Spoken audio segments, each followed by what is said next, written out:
Glória a Deus. Como é bom, não é? Como é bom poder participar, ouvir, deixar a palavra de Deus cantada, conduzir-nos à sua presença, encher o nosso coração. E eu fico muito grato ao Senhor. Esses 2 dias têm sido dias muito especiais, por isso que tão especial é ter esse louvor hoje à tarde aqui, a participação deles. Coração se enche de alegria, você deve imaginar muito bem, né?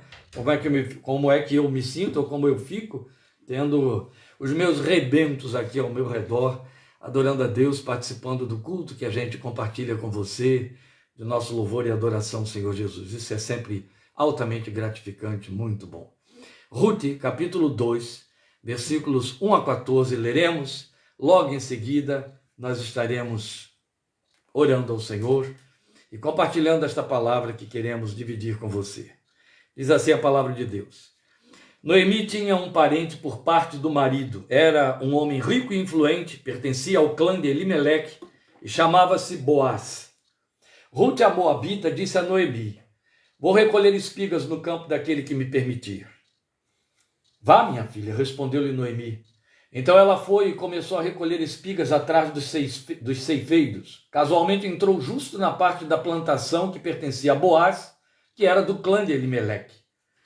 Naquele exato momento, Boaz chegou de Belém e saudou os ceifeiros. O Senhor esteja com vocês. Eles responderam: o Senhor te abençoe. Baruch rabá, eles teriam dito. Boaz perguntou ao capataz dos ceifeiros: a quem pertence aquela moça? O capataz respondeu: é uma moabita que voltou de Moabe com Noemi. Ela me pediu que a deixasse recolher e juntar espigas entre os feixes após os ceifeiros. Ela chegou cedo e está em pé até agora. Só sentou-se um pouco no abrigo. Disse então Boaz a Ruth: ouça bem, minha filha, não vá colher noutra lavoura, nem se afaste daqui. Fique com minhas servas. Preste atenção onde os homens estão ceifando e vá atrás das moças que vão colher. Darei ordens aos rapazes para que não toquem em você. Quando tiver sede, beba da água dos potes que os rapazes encheram. Ela inclinou-se e, prostrada com o rosto em terra, exclamou: por que achei favor a seus olhos, ao ponto de o Senhor se importar comigo, uma estrangeira? Boaz respondeu: contaram-me tudo o que você tem feito por sua sogra depois que você perdeu seu marido. Como deixou seu pai, sua mãe, sua terra natal para viver com um povo que você não conhecia bem. O Senhor lhe retribua o que você tem feito. Que seja ricamente recompensada pelo Senhor, o Deus de Israel, sob cujas asas você veio buscar refúgio. E disse ela: continue eu a ser bem acolhida, meu Senhor. O Senhor me deu ânimo e encorajou a sua serva, ou como dizem suas versões, falou ao coração da tua serva. E eu sequer sou uma de suas servas. Na hora da refeição, Boaz lhe disse: venha cá, pega um pedaço de pão e molhe-o no vinagre. Vamos falar com Deus, meus queridos, e logo após a nossa oração, nós vamos compartilhar esta palavra. Eu vou procurar sintetizá-la, apesar da tentação que as riquezas profundas deste texto, este único texto que lemos, esses 14 versículos, gera sobre nós. Mas vamos vamos orar sobre esta palavra e transmiti-la tal como nós a lemos agora. Bendito Deus, Deus de Ruth, Deus de Davi, Deus de nosso Senhor e Salvador Jesus Cristo, nosso Pai Celestial, por meio dele na graça.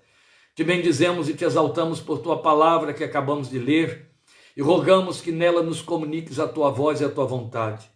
E permite que na tua misericórdia infinita, muito mais do que esclarecer o nosso entendimento, esta palavra o agasalhe, o cubra, de forma que ela desça até o nosso coração e gere e desperte em nós um espírito de obediência ao seu apelo, um espírito de obediência à sua comunicação, a mensagem que está implícita e que desejamos tornar explícita pelo iluminar, pelo conduzir do teu espírito na sua exposição.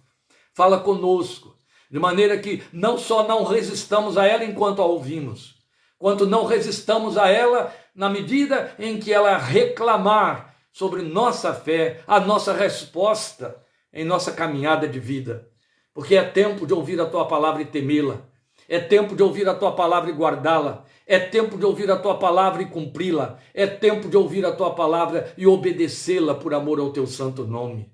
Ensina-nos estas coisas, te rogamos, esperando na tua bendita graça, em nome e por meio do Senhor Jesus. Amém. Meus amados, até por uma questão de tempo, mas também de objetividade quanto ao tema, eu vou poupar você de alguns dos vários detalhes, até mesmo do fundo histórico do texto de Ruth. Há algumas coisas bem pequenas em termos desse fundo histórico que inevitavelmente eu tenho de lhe passar, especialmente em respeito àqueles que têm pouco trânsito com a leitura da palavra de Deus ou conhecimento dela. Mas eu não posso me deter sobre os detalhes que são abundantes, mas que você pode colher aí e obter através da leitura de algum tipo de compêndio, de comentário, será suficiente. E assim a gente ganha um tempo aí em cima.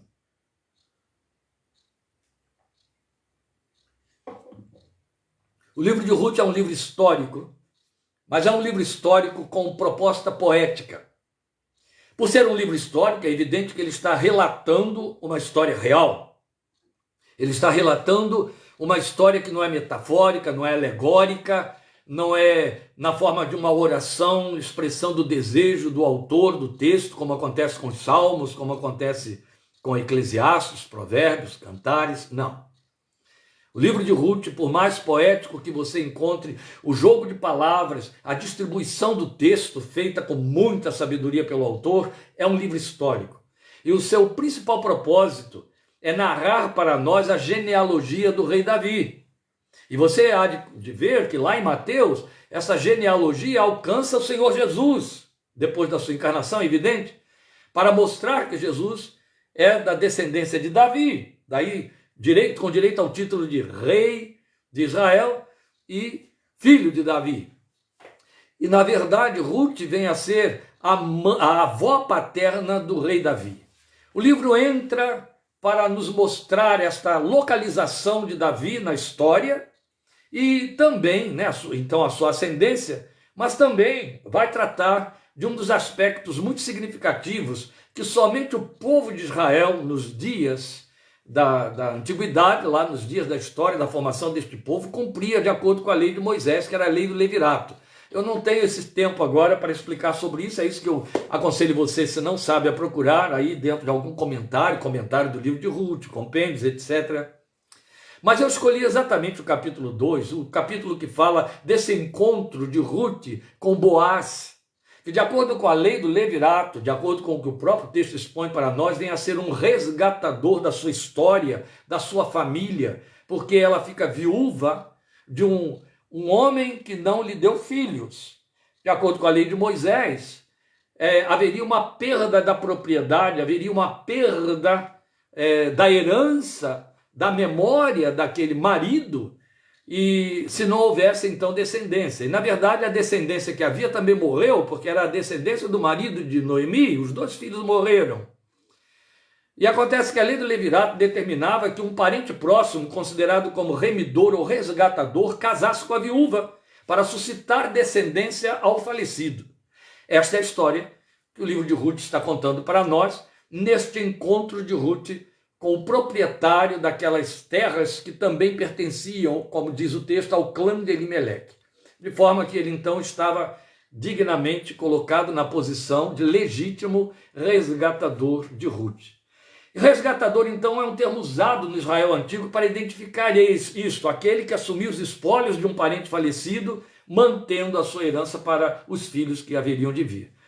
Então, Boaz, avô do rei Davi, ele vai aparecer como um ilustre remidor, um ilustre resgatador dentre eles. Havia outros parentes também resgatadores no clã de Elimeleque, que não estão aqui, os seus nomes não aparecem, ficam incógnitos no texto. Agora, qual é o nosso propósito? É que quando nós pensamos num resgatador, para pensar no termo propriamente dito, a parte da questão do levirato, das leis do Israel antigo, quando nós pensamos num resgatador, inevitavelmente entendemos de alguém que paga um preço, muitas vezes com alto custo, para socorrer, libertar, cobrir falências de outro, remir, cobrir dívidas.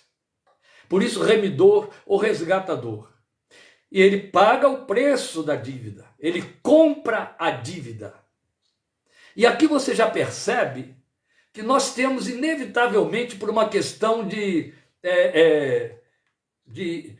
inclinação revelacional, de interpretação bíblica, histórica, da revelação de Deus, que no passar do tempo foi criando sinalizações e sinalizadores para nós, da grande obra do resgate de nossas almas que Jesus faria na cruz do Calvário em nosso lugar, cobrindo a nossa dívida, pagando o preço da nossa dívida eterna contraída contra Deus. Ele então desponta como nosso verdadeiro, legítimo, suficiente resgatador. E aí é evidente que isso cria, inevitavelmente, um paralelo que a gente chama de tipo e antítipo, para usar uma linguagem cansativamente, tecnicamente teológica, a respeito de Boaz.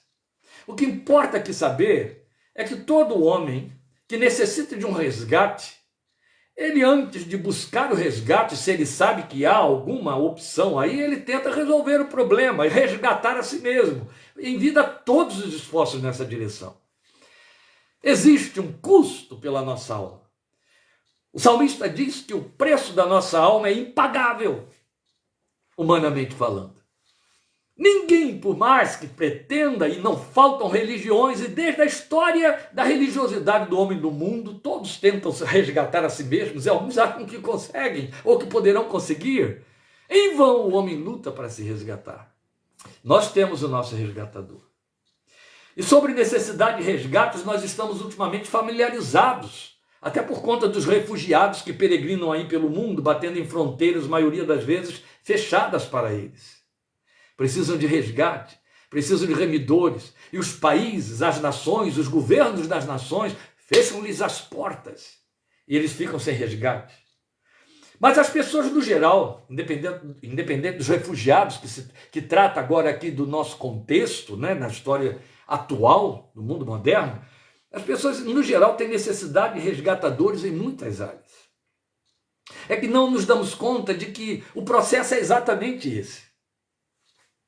Mas quando estamos em déficit, em várias áreas, nós buscamos resgate. Resgate humano, resgate do qual pretendemos fazer troca, não é? Por exemplo, na saúde física ou psíquica.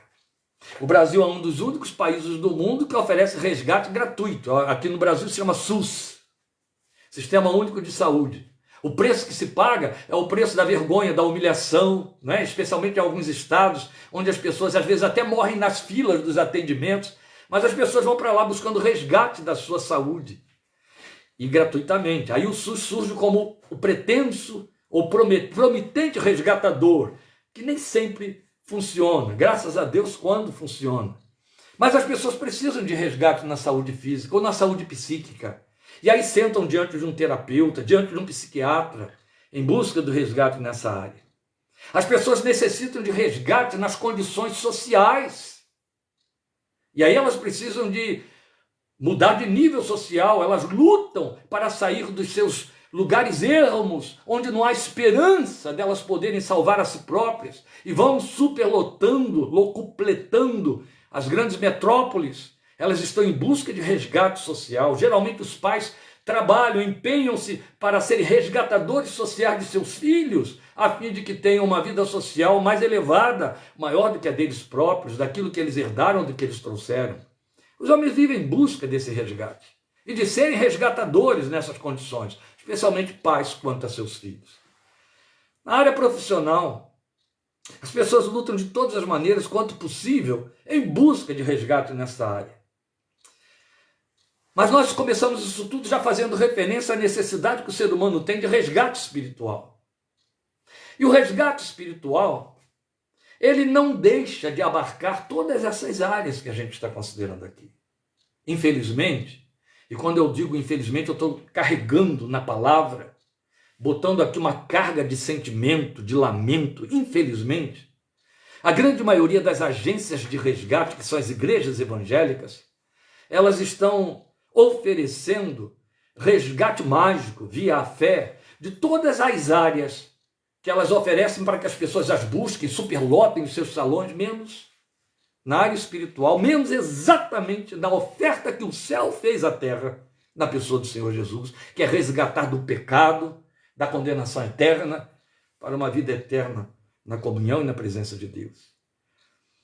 E ainda que as pessoas tenham, por conta de ter esta visibilidade e percepção dentro da sua realidade do dia a dia, consciência de que necessitam do seu resgate em saúde física, psíquica, na condição social e profissional, via de regra não têm consciência de quanto necessitam do resgate espiritual. Então destas não se apercebem a maioria das vezes. E quando se dão conta, acabam procurando por resgatadores inúteis ou ilusórios. E acabei até de citar alguns. Mas eu quero enfocar a questão dos resgatadores em respeito ao tema que Deus colocou no meu coração, que eu estou aí compartilhando com você. Pensar no fato de que o Senhor Jesus nos apontou como prováveis resgatadores dentro da nossa geração. Pouca gente se apercebe disso. Ou poucos querem dar atenção a isso.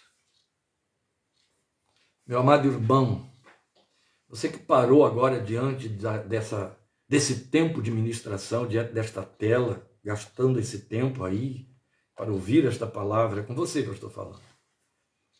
E aqui não podemos deixar de considerar que estamos sendo confrontados com esta realidade que eu estou dizendo. Jesus nos apontou como prováveis resgatadores. Isso está em Mateus 5:7. Poucos se dão conta de que, dentre as chamadas bem-aventuranças, Mateus 5:7, está nos apontando uma das bem-aventuranças. Há quem conte ali 7, há quem conte ali 8.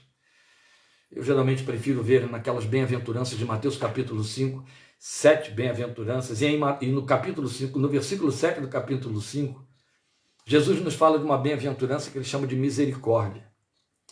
E aí eu volto a dizer, poucos se dão conta de que dentre todas as chamadas bem-aventuranças, as 7, como pretendo aqui no texto de Mateus 5, está a única que aponta o fato de que quem oferece a bem-aventurança, quem oferece o resgate, vai recebê-lo na mesma medida. É interessante, se você for examinar as 7 bem-aventuranças, você vai ver que não há em nenhuma delas uma vinculação meritória, em nenhuma, é claro que não. Porque está dentro da lei espiritual de semear e colher, Mateus 5:7. Todas as demais bem-aventuranças fala de fruto de compensação. Bem-aventurados os que choram serão consolados. Bem-aventurados os mansos herdarão a terra. Bem-aventurados os que têm fome e sede de justiça serão saciados. Bem-aventurados os humildes de espírito, verão a Deus. Bem-aventurados os pacificadores serão chamados filhos de Deus. O que você tem aqui? Você tem fruto de compensação. Chora, vai ser compensado com consolação, e por aí está. Mas quando Jesus diz, bem-aventurados os misericordiosos, porque eles alcançarão misericórdia, longe dele estar fazendo uma vinculação meritória, como eu disse, ele está falando de receber uma resposta na mesma medida da oferta, porque ele está trabalhando com a lei espiritual do semear e colher, a respeito da qual nos adverte com tanta ênfase o apóstolo Paulo em Gálatas, capítulo 6, versículo 4, quando ele diz, de Deus não se zomba, tudo que o homem semear, isso também ceifará. Dentre as bem-aventuranças, a única que está comprometida com essa lei da semeadura é a do resgatador. Bem-aventurados os que oferecem misericórdia, os misericordiosos, eles alcançarão misericórdia. Colheita da mesma semente, entende? Colheita da mesma semente. Então aqui nós temos uma sabedoria sobre a qual pensar. Um misericordioso é o que poderíamos usar numa linguagem bem comum, alguém que é matricial. O que é matricial? O que quer dizer isso? Matriz, útero, gerador, alguém que gera, que é acolhedor, um útero é acolhedor. Então um misericordioso é um matricial, é um acolhedor. Isso é próprio do resgatador. O resgatador não será se não puser em exercício suas entranhas. Daí o texto que nós usamos das bem-aventuranças de Mateus 5,7 de misericórdia. Misericórdia é tornar o coração miserável, para trabalhar com a etimologia da palavra no português, no latim, de onde ele derivou. A verdade é que nós estamos falando de entranhas. O resgatador só o é quando ele trabalha, quando ele expõe, quando ele abre as suas entranhas como útero para onde possa receber, ou onde possa receber aquele a quem ele precisa acolher, nutrir, desenvolver e resgatar. É onde desponta Boaz. E uma vez que nós temos aqui Boaz como o ilustre resgatador que entra na história da genealogia do Filho de Deus, o Senhor Jesus, nós devemos aprender com ele. Nós devemos aprender nas suas próprias palavras, nas suas atitudes e também no reconhecimento da sua favorecida, que foi Ruth. Aquilo em que ela fala, onde ela também mostra o que acontece da parte da oferta do resgatador com ela. E é nisso que nós vamos considerar e vamos pensar. Então, já para ganhar tempo, porque só temos aí mais meia hora, eu quero levar você para dentro do texto. Observe, por exemplo, dentro dos pontos, eu estou dizendo aqui que nós vamos aprender com Boaz. E quando eu digo vamos aprender com Boaz, o que eu estou dizendo é vamos respeitar o fato do relato histórico servir para nós como fundo espiritual inspirador, que nos ensina o significado de ser misericordioso. E é importante que eu pare um pouquinho em cima disso que está aqui, porque misericórdia e ser misericordioso, e exercer misericórdia, que é a palavra que a gente usa e canta sem cessar nas nossas relações com Deus, nas nossas súplicas a Deus, entendemos muito de misericórdia que suplicamos e que recebemos da parte de Deus. E quando nós pensamos em misericórdia que oferecemos ou que exercemos, nós pensamos em esmola. Nós reduzimos a ideia de misericórdia à esmola, a fazer esmola. Quando pensamos em prestar socorro, já avançamos aí, damos um grande salto. Mas Boaz vai mostrar para nós que misericórdia abarca muito mais. Que ser matricial e que ser resgatador envolve muito mais coisa. E aí eu não posso deixar que você perca em nenhum momento o sentido do ponto de referência inspirador desta nossa abordagem de hoje, que está tomando como ilustração a história de Boaz e Ruth, que é Mateus 5,7. Bem-aventurados, felizes, avancem, são traduções bastante reais e corretas das bem-aventuranças. Bem-aventurados os misericordiosos, porque eles alcançarão misericórdia. Eu não posso citar Mateus 5,7 desatrelando de um outro texto que é muito manipulado por alguns líderes em momentos muito especiais de culto, o momento de levantar oferta, de arrecadar dinheiro. Lucas 6,38. Dai, e dar-se-vos-á, boa medida, recalcada, sacudida, transbordando, vos deitarão no vosso regaço, porque com a medida com que você tiver medido, medirão você de novo. Esta verdade dita pelo Senhor Jesus, mal usada, mas que na verdade cumpre a lei espiritual de Gálatas, o que o homem semear também ceifará, que cumpre outro tanto a lei da oferta, da entrega de 1 Coríntios, capítulos 8 e 9, onde Paulo nos fala que vamos colher na medida do que semearmos. Se semearmos pouco, colheremos pouco. Se semearmos muito, colheremos muito.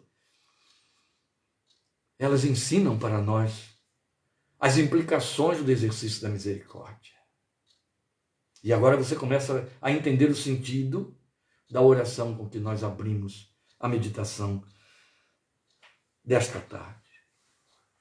Precisamos aprender a amplitude do exercício da misericórdia se cremos e pretendemos alcançar misericórdia na mesma medida. Então vamos aprender com Boaz. Venha comigo para 2,5. Boaz encontra-se com seus lavradores ali, aqueles homens que estão trabalhando no seu campo, e dá de cara com Ruth lá no meio do campo. Ora, aqui eu tenho que necessariamente explicar alguma coisa que poucos percebem ou não sabem, desconhecem. É o fato de que, dentro das leis de Israel, a lei contemplava viúvas e órfãos na época das colheitas. Quando chegava a época das colheitas, a lei de Moisés determinava que o agricultor, o plantador, que tinha lá os seus empregados fazendo a ceifa, eles tinham que fazer a ceifa, e geralmente a ceifa de grãos, não é? Milho, trigo, o que for, cevada, que era muito usada entre eles, e ir colocando nos tonéis que depois eram levados para o celeiro. É claro que eram vários ceifeiros, vários, passando lá a foice, correndo, cortando o mato e jogando dentro das gavelas. O que acontecia é que, à medida em que eles iam pegando aquilo, e eram muitos, grãos ou espigas caíam no chão. A lei de Moisés dizia: se caiu, não pegue. Gente, é tão lindo isso. Você desconhecia isso? Ou, por favor, pesquise. Isso vai te enriquecer. A lei de Moisés dizia assim: não pegue o que caiu no chão. Errou, se descuidou. E é bonito, chega a arrepiar, porque Boaz, tomado de compaixão para Ruth, chega para os seus ceifeiros e diz assim: olha só, não molestem aquela moça quando ela estiver indo atrás de vocês, respigando a colheita. O que era respigar? Era a lei do respigo. Atrás dos ceifeiros iam as viúvas e os órfãos, se o proprietário não os impedisse de entrar na propriedade. Eles não eram invasores, eles não eram MST, eles eram pessoas carentes que recebiam autorização para então entrar na propriedade. Eles sinalavam de alguma maneira, e os ceifeiros certamente consultavam o proprietário, ou já recebiam previamente ordem, se ele era um homem temente a Deus que cumpria a lei, e dizia: olha, deixa entrar viúvas e órfãos, porque eles não podiam fazer outra coisa, a não ser não mexer na plantação, não pegarem ferramentas, mas sair atrás dos ceifeiros recolhendo o que caía no chão. Aquilo que o ceifeiro teria que fazer, parando o seu trabalho para pegar o que caiu e colocar na vasilha e levar, eram eles que faziam e punham em capas, panos, e levavam para casa. Era o respigo da colheita. Ruth sabia que essa lei reinava em Israel. Noemi a orientou direitinho. E ela chega e diz: eu vou colher no campo de alguém que estiver agora fazendo a sua ceifa. E aí a Noemi diz: vai, minha filha.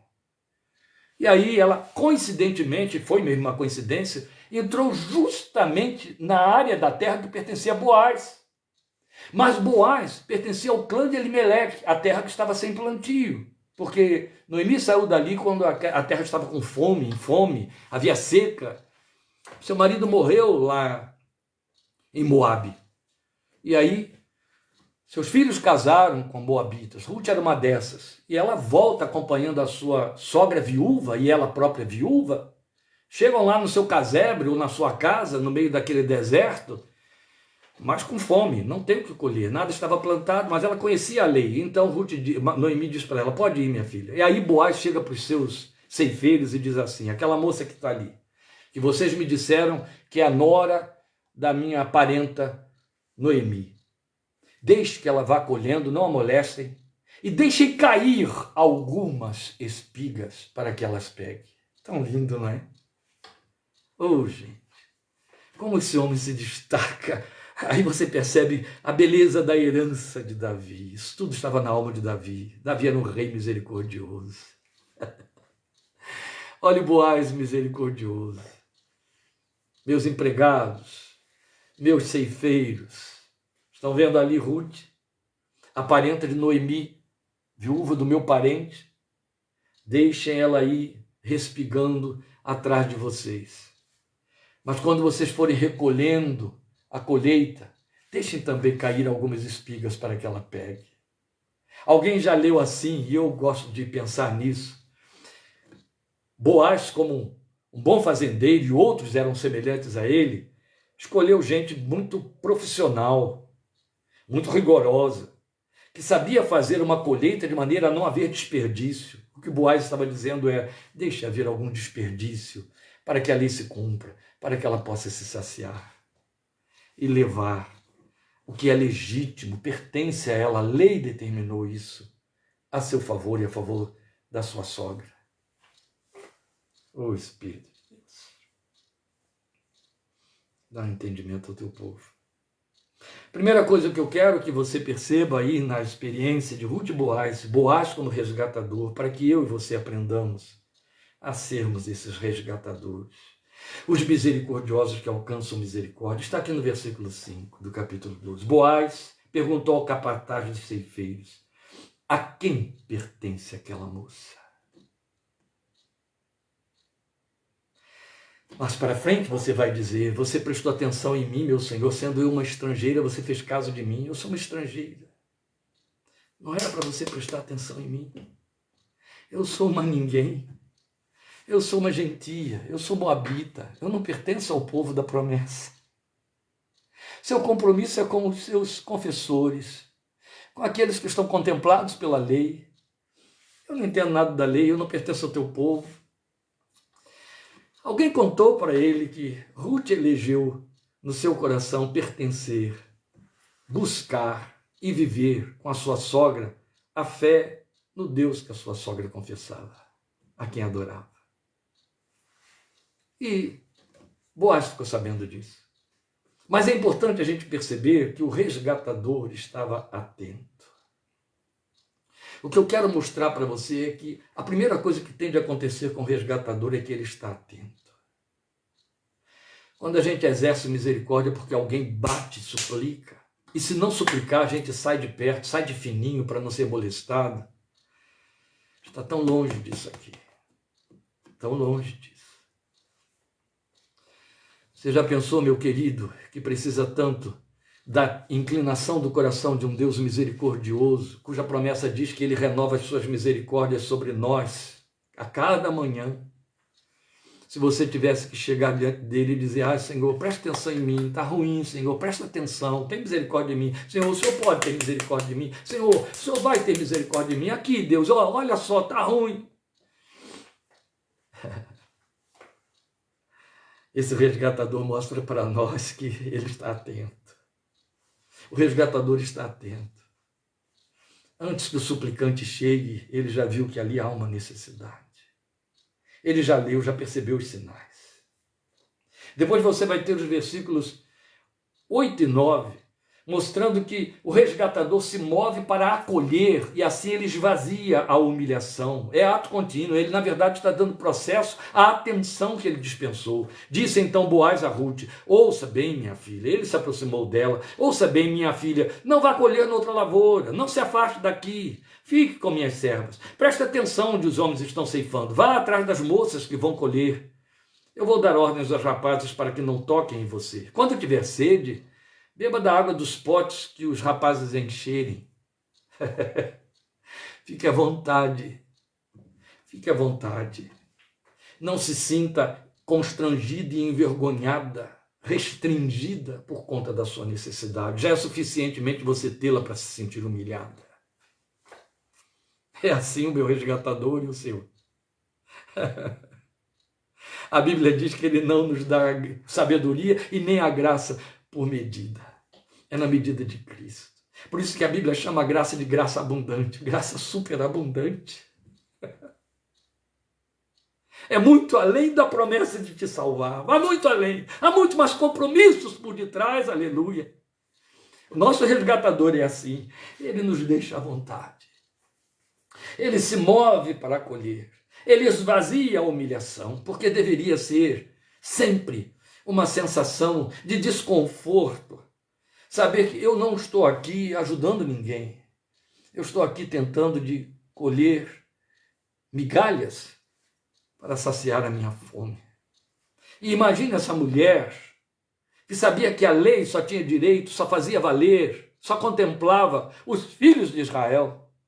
Imagine Ruth, sabendo que era estrangeira, que era moabita, que era gentia, que era considerada por eles alguém sem direito, sem valor espiritual nenhum. Que sensação de humilhação intensificada deveria estar na mente e no coração dessa moça. Mas o seu resgatador chega e alivia. Seu resgatador chega e diz: fique à vontade. Pode beber a água também dos ceifeiros. Era assim, no meio da plantação, eles colocavam de trechos em trechos, distantes uns dos outros, potes de água, para que os ceifeiros fossem lá e pudessem beber, sem ter de voltar na casa onde faziam o depósito das gavelas, que era o abrigo para onde ela foi descansar quando o sol estava muito intenso. E essas águas eram só dos ceifeiros. Os coletores, os respigadores, não tinham direito de mexer nelas. Mas Boaz chega e diz, não, fique à vontade, você pode beber também, como se você fosse uma das minhas profissionais, uma das minhas empregadas, pode beber. Não sou ainda nenhuma das tuas servas, Senhor. Glória a Deus. Ele fez assim comigo e você. Ah, ele fez. Ele continua fazendo. Aleluia. No versículo 10, ele vai oferecer graça. É agora nas palavras de Ruth que a gente vê isso, na favorecida. Inclinou-se ela e prostrada com o rosto em terra exclamou, porque achei favor aos seus olhos, ao ponto de o Senhor se importar comigo, uma estrangeira. Quantas vezes isso já lhe ocorreu? Bem, eu posso lhe dizer, a meu próprio respeito, que não tem conta. Não tem conta. Não sei se por questões da idade, não sei se por questão de afinidade espiritual aí, de anos de exercício na fé, é contínuo eu ter que olhar para trás. É contínuo. Olhar bem longe, bem longe, bem longe. 51 anos atrás. E além. Ainda ontem eu falava disso para os irmãos que estavam aqui em Romanos capítulo 8. E a questão sobe no coração. Por quê? O que o moveu na minha direção? Não tinha direito a nada. Um estrangeiro para com o povo, a palavra, a fé, o nome, a honra, a santidade, a glória. Mas ele prestou atenção em mim. E veio resgatar. E resgatou. E a pergunta sempre vai continuar no coração: por que eu achei favor aos teus olhos? Por que achei graça? Por que achei? Sabe quando haverá resposta? Nunca. Nunca. Oh, por que Jesus me ama? Isso eu não sei contar. Mas a ti também te chama e deseja te salvar. Não sei contar. Ninguém vai saber contar. Pobres desgraçados, pobres miseráveis, pobres enganados, pobres infelizes, pobres condenados. Aqueles que em algum momento se estupidificam e acham que Deus os contemplou e disse, é engraçadinho, é bonitinho, é santinho, é perfeitinho, é ajeitadinho, é aprovadinho, e eu vou então tomá-lo para mim e vou salvá-lo. Jesus disse, eu não tenho compromisso com esses, eu não tenho. Eu não vim chamar os justos, eu vim chamar os pecadores, eu vim chamar os desvalidos, eu vim chamar os banidos, eu vim chamar aqueles que nunca vão entender o meu amor por eles. E porque eu os amei. Oh, glória a Deus. Porque achei favor aos teus olhos, a ponto do Senhor se importar comigo, uma estrangeira. Se você nunca passou por essa experiência de levantar essa questão no seu coração, faça agora. Volte para dentro do seu coração e pergunta aí. Se há uma razão para você perguntar dentro do seu coração, significa minimamente que você sabe que foi favorecido, que a graça te alcançou. Se você não tem por que perguntar isso, você não entrou ainda na lavoura de Deus. Você está do lado de fora. Ah, é com toda certeza. E como é triste, como é pobre, quando nós pensamos naqueles que consideram que o resgate foi de uma falência financeira, foi de uma enfermidade com risco de morte, ou de outros tipos de distúrbios, que é isso que as igrejas ficam oferecendo. Eu nasci num ambiente pagão, onde isso era oferecido e as pessoas buscavam o dia todo e o tempo todo, só buscam isso. Eu nunca vi alguém entrar num terreiro para buscar salvação eterna e perdão de pecados. Mas no reino de Deus, é isso que é oferecido, é isso que é buscado e é isso que é alcançado pela graça de Jesus. Aleluia, aleluia, glória seja a Deus. Ele oferece graça. E o mínimo que o resgatado, que foi o caso de Ruth, tem que ser o meu e o seu caso, tem de concluir o Senhor se importou comigo. Quem eu era? Ele se importou comigo. Sabia? Numa análise histórica dos encontros, das descobertas e das procuras de Deus, ele sempre procurou o desvalido, o menor, o menos significativo. Você sabia disso? Pensa em Davi, pensa aqui no neto de Ruth. A casa do pai de Davi, o filho de Ruth, tinha 10 filhos. Davi era um dentre 10 irmãos, era o menor, tão insignificante que nem o seu pai lembrou dele e o esqueceu lá no campo quando Samuel foi para lá para escolher dentre os filhos de Jessé um rei para reinar em Israel no lugar de Saul. Era aquele garoto que tão garoto só servia para cuidar de ovelhas. Porque, na verdade, quando você é o menor dos menores, Paulo já disse, você só serve para cuidar de ovelhas, para mais nada. Tentar fazer outras coisas dá sempre errado. Eu tenho um amigo que diz isso para mim, ele tem coberto de razão. Ele diz, você só entende Bíblia. Se fosse verdade. Se pelo menos eu só entendesse de Bíblia, mas ele está certo. Se eu tenho de entender de alguma coisa, eu não consigo entender de outras coisas. É da palavra de Deus. Só de ovelha. Estou falando de mim, eu quero apenas que você pense no fato de que ele busca os menores, os desvalidos. Ele busca aqueles que não esperam nada. Foi isso que Paulo nos falou em 1 Coríntios capítulo 1, versículos 28 a 30. Ele não chamou os de nobre nascimento, ele não chamou os sábios, ele não chamou os poderosos, ele chamou os que não são, para confundir os que são. E nós estamos aí, eu estou aí entre estes. Provavelmente o principal destes. O Senhor se importou comigo. O Senhor se importou comigo. Como nós estamos muito presos a dogmas que a igreja evangélica criou, até a guisa de ensinar os conversos, a gente acredita que Deus funciona através dos nossos dogmas. E com isso perde uma riqueza de revelação e de informação e corre um risco também muito grande de ampliar mais do que deve, mas perde. Então a gente acha que Deus só passou a prestar atenção em nós quando num dado momento passamos a frequentar um culto evangélico, quando num dado momento passamos a ler Bíblia e a falar com o céu usando o evangeliquez. Mas eu sei que é o tempo em que eu servia às trevas, sem luz, sem direção alguma. Meu coração suplicava por vida, por resgate. E eu transformava isso em verbalizações e súplicas que subiam para deuses inexistentes, para ídolos e para coisas podres e malignas. Era a eles que eu me dirigia, mas Deus ouvia o meu coração e dizia, você só está errando de endereço. Eu estou te ouvindo, eu estou te ouvindo. Aleluia, aleluia.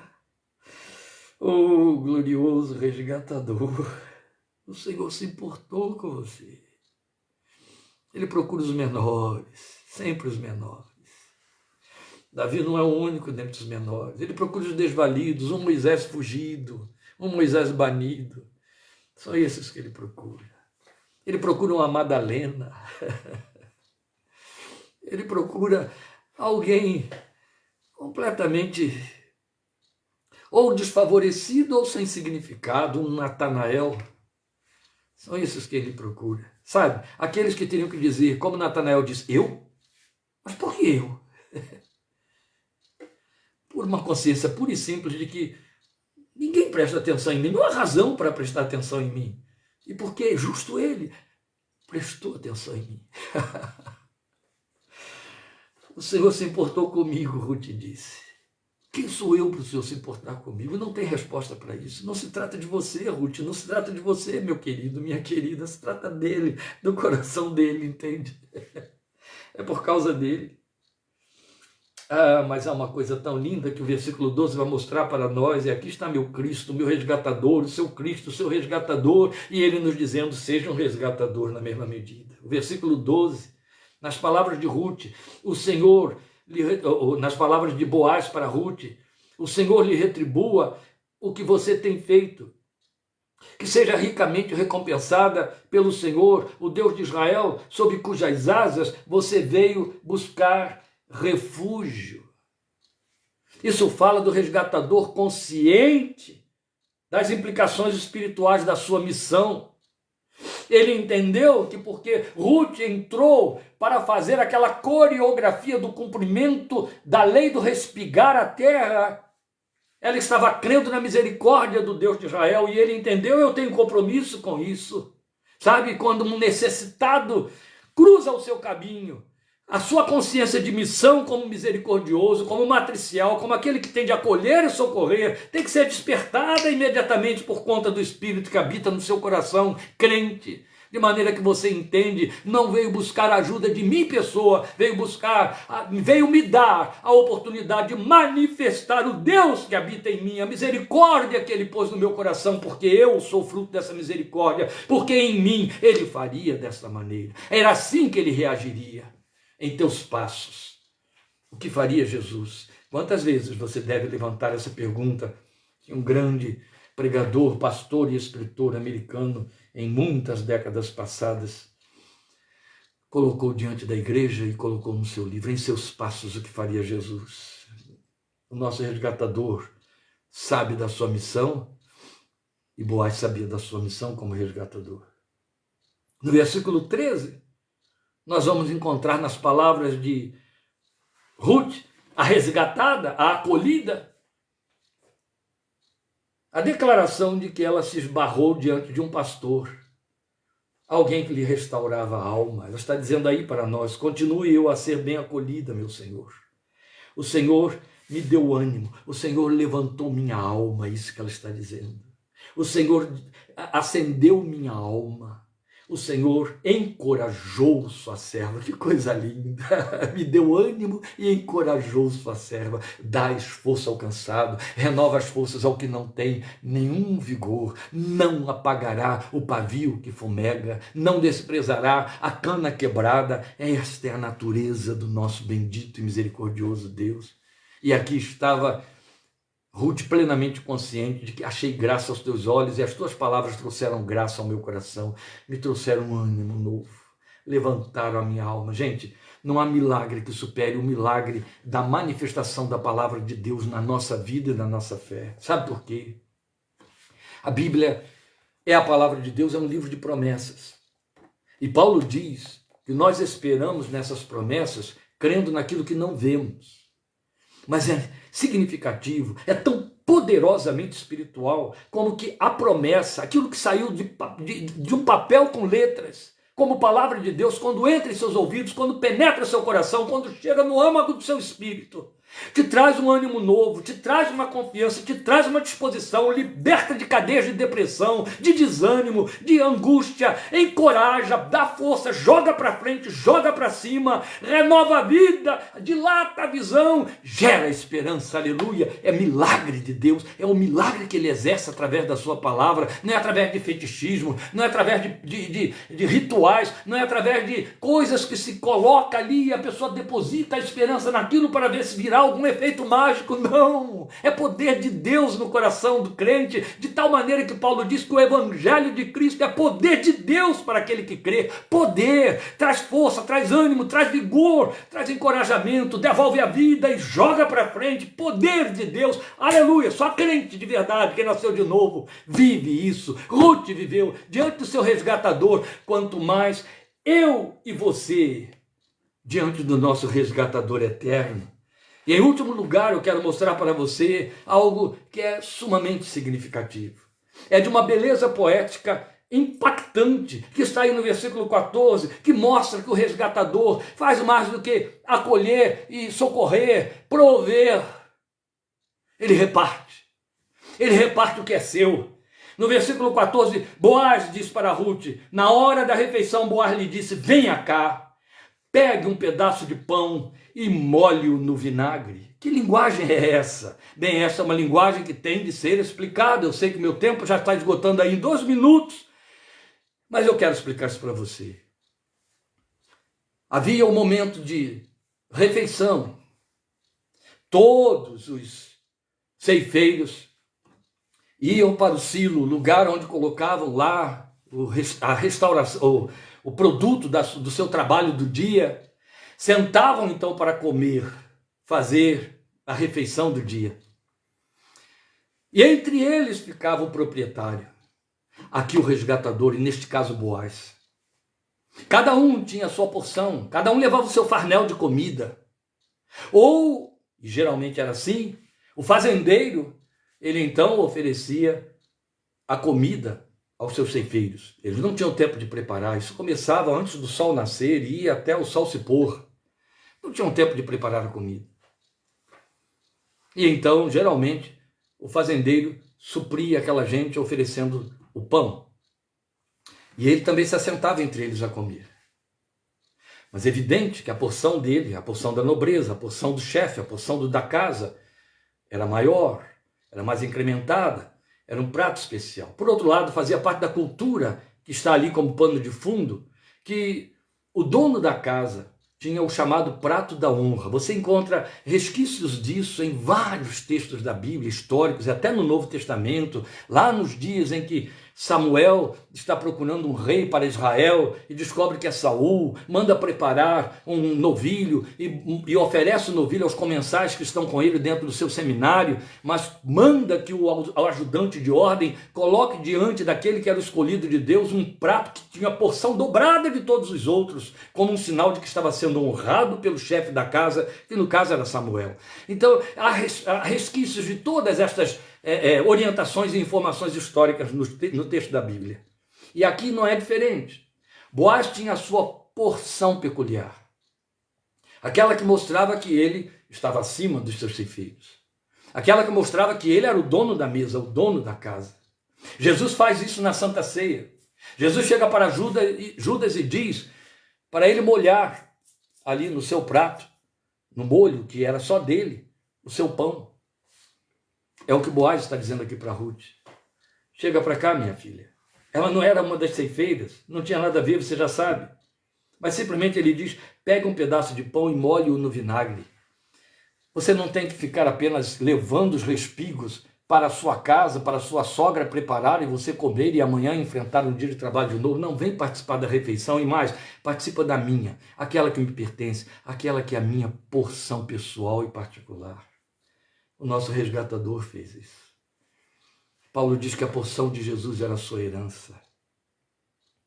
E a Bíblia declara que Deus nos fez co-herdeiros com Cristo. Nos deu da mesma herança de Jesus. Jesus vira e torna-se o primogênito dentre muitos irmãos. Hebreus vai dizer que a grande reunião dos santos, dos filhos de Deus no céu, é a reunião dos primogênitos de Deus. Nós temos a mesma porção. Jesus repartiu a sua porção conosco, o prato da honra, aquilo que era dele. E ele não deixou por menos. Ele deixou muito claro, você vai encontrar isso em João capítulo 17, na oração que chamamos de oração do Senhor, oração sacerdotal, quando ele chega ali e ele diz, Pai, eu lhes dei a tua palavra. Pai, eu lhes fiz conhecer a tua glória. Pai, eu lhes dei o teu amor e eu quero que o amor com que me tens amado esteja neles e tu neles esteja. Pai, eu quero que tu os ames como tu amas a mim, é o que ele está dizendo. Outro tanto ele diz, assim como o Pai me enviou, eu envio vocês. Aleluia. O nosso resgatador reparte da sua porção particular. E é o que você tem aqui, comigo e com você. O misericordioso vai além. O misericordioso abre mão do que tem. O misericordioso faz aquele objeto da sua misericórdia experimentar o que ele próprio experimenta, com a mesma dignidade e a mesma honra. Isso é evangelho. Isso é coração transformado pelo poder e a graça de Deus. Em último lugar, há um último ato do resgatador, que é profético, que está no capítulo 3, que nós não lemos, no versículo 12, que nós não lemos do capítulo 3, quando Boaz chega para Ruth e diz, é verdade que sou resgatador, é verdade que sou remidor, mas há um outro remidor que é mais chegado do que eu. Ele está apontando para Jesus. Isso significa que o meu compromisso como misericordioso e resgatador nesta geração é o compromisso de mostrar aquele para quem ou sobre quem eu exerço misericórdia como ela foi exercida da parte de Deus para comigo. Ser em tal quilate, ser em tal paridade com a graça recebida, que quem vivenciar o exercício da minha misericórdia descubra Deus através dela, na minha vida. E entenda, ele ou ela está fazendo isso porque há um resgatador mais chegado do que ele. E ele só está transferindo. Amém? Esta é uma palavra que dispensa maiores explicações. Que o Senhor aguarde no seu coração Que o Senhor leve você aí além da gratidão pelo que te aconteceu e em cima do que você ouviu e foi trabalhado, levado agora a trabalhar a memória da sua fé, ao compromisso, à consciência do compromisso. Os misericordiosos alcançarão misericórdia. O que você semear, você virá a colher. É a promessa da palavra. Isso é reino de Deus encarnado. Isso é evangelho de Cristo, vivido, mais do que pronunciado. Deus te abençoe e te guarde. O Senhor te abençoe e te guarde. O Senhor faça resplandecer o seu rosto sobre ti e tenha misericórdia de ti. O Senhor sobre ti levante o seu rosto e te dê paz. Obrigado por sua companhia. Estejamos juntos, quinta-feira, indo para os fechamentos de nossos estudos em Efésios, 20h30. Deus te abençoe e te fortaleça, em nome de Jesus. Amém.